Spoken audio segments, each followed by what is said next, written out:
آپ جو یہاں آئے ہیں اپنا رزلٹ ساتھ لائے ہوں گے نا اپنا, ہیں اچھے پاس ہو گئے وہاں,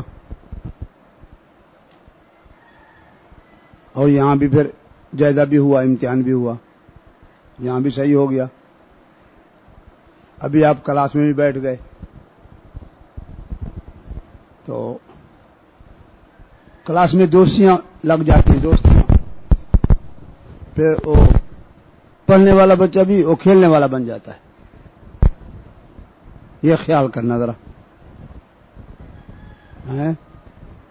اچھا دوست ہو تو دوستی لگانا پڑھنے والا, تاکہ وہ آپ کا وقت اس کا وقت جو ہے پڑھائی میں برابر رہے. اور اگر کھیلنے والا ہو تو موبائل کھیلنے والا بچہ بھی نہ ہو. بعض بچے موبائل بہت کھیلتے ہیں, وہ ادھر سبق ہو رہا ادھر میسج آ رہا ہے, میسج پڑھ دیا, پھر اسے بیٹھے بیٹھے میسج کر دیا. ہاں یہ بات بھی سبق میں نہیں ہونی چاہیے. ملتان میں ایک مدرسہ ہے جامعہ قادریہ کے نام سے, وہاں بچوں کو موبائل رکھنے کی اجازت نہیں ہے, طالب علموں کو. کسی ایک طالب علم کو بھی موبائل رکھنے کی اجازت نہیں ہے, جو پڑھے پڑھے, نہیں پڑھے نہیں پڑھے. اور مدرسے بہت ہیں اور بہت بچے ہیں, بہت طالب علم ہیں, بہترین پڑھائی ہے وہاں.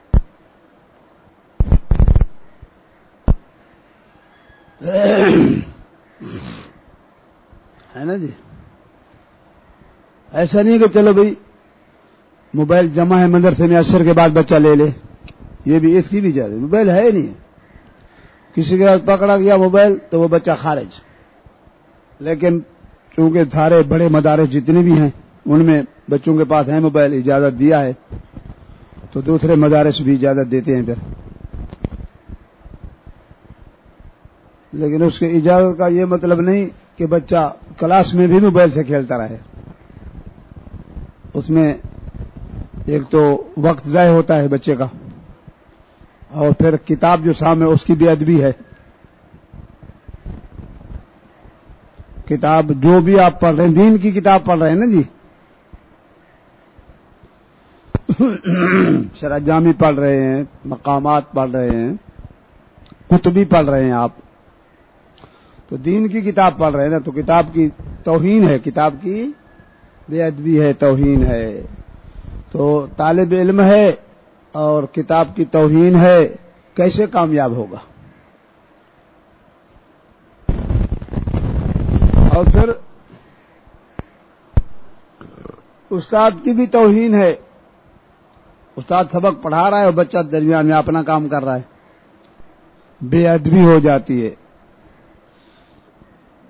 بے ادب بے نصیب, ابادب با نصیب.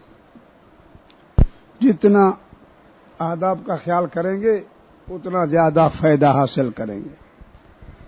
آداب سے ہٹ جائیں گے فائدہ کم ہو جائے گا, کم ہو جائے گا, کم ہو جائے گا.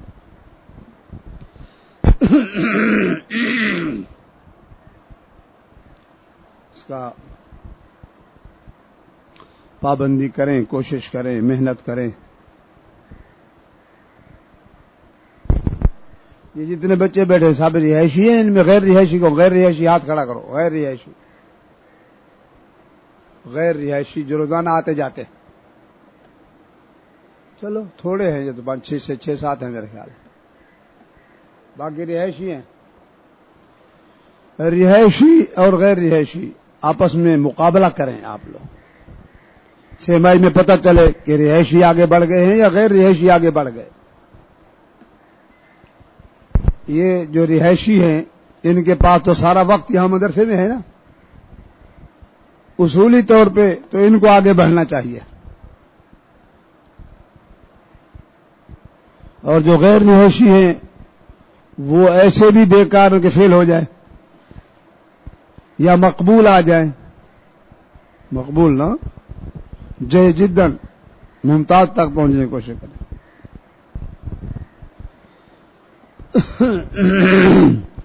دنیا میں کوئی کام ایسا نہیں جو آدمی نہ کر سکے.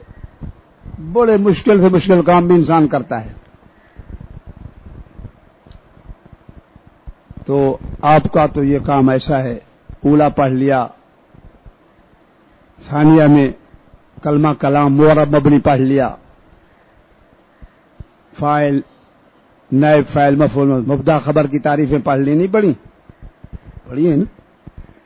تو شرح جامی میں وہی باتیں آئیں گی، کلی اور جزی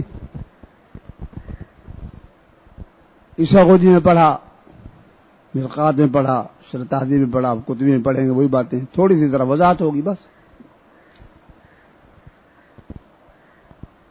تو یہ تو کوئی مشکل کام ہی نہیں ہے، اس لیے کہ پہلے آپ نے پڑھا ہے، یہ ساری باتیں آپ پہلے پڑھ چکے ہیں۔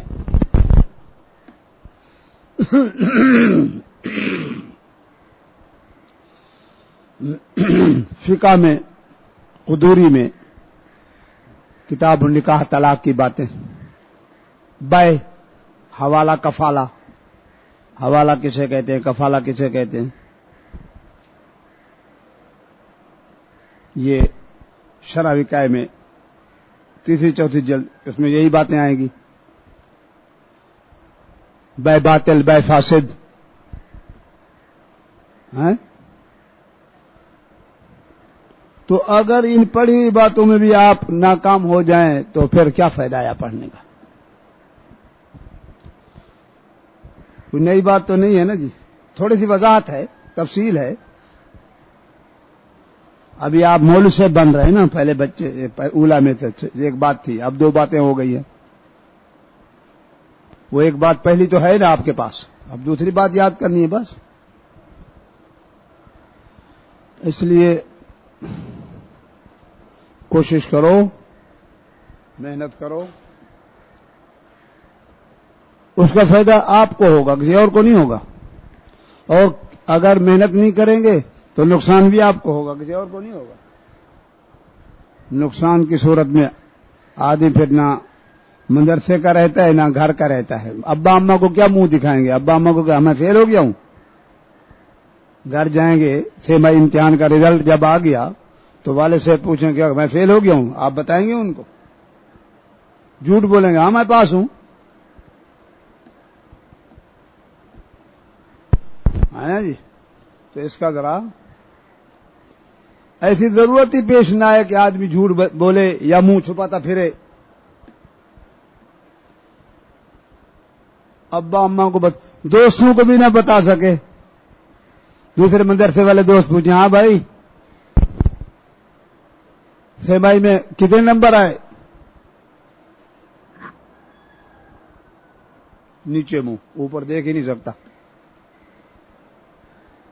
وہ دوست تو وہاں پاس ہو گیا اور یہ دوست یہاں فیل ہو گیا۔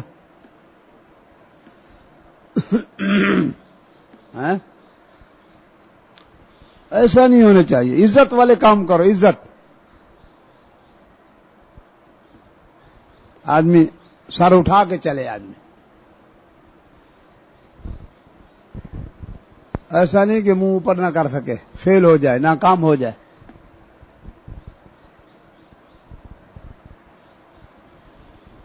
تو یہ کب ہوگا؟ جب آپ محنت کریں گے، پھر گھر میں بھی یہ لکھا ہوا رزلٹ لے کے جائے، ابا او ہو دیکھو میرے، میں تو 90% لے چکا ہوں، 90%، ابا کو دکھائیں گے آپ، دوستوں کو بھی دکھائیں گے۔ اور اگر کتنا ہوا 30%، جی وہ 40 سے بھی نیچے آ گیا، تو وہ 30% والا پرچہ آپ پھینک دیں گے، آپ کسی کو دکھائیں گے نہیں، چھپاتے پھریں گے۔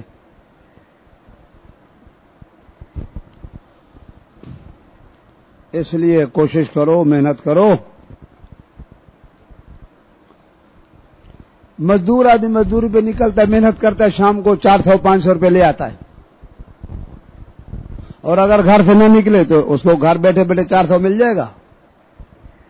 کبھی بھی نہیں ملے گا۔ یہ بھی تو مزدوری ہے، محنت کی بات ہے۔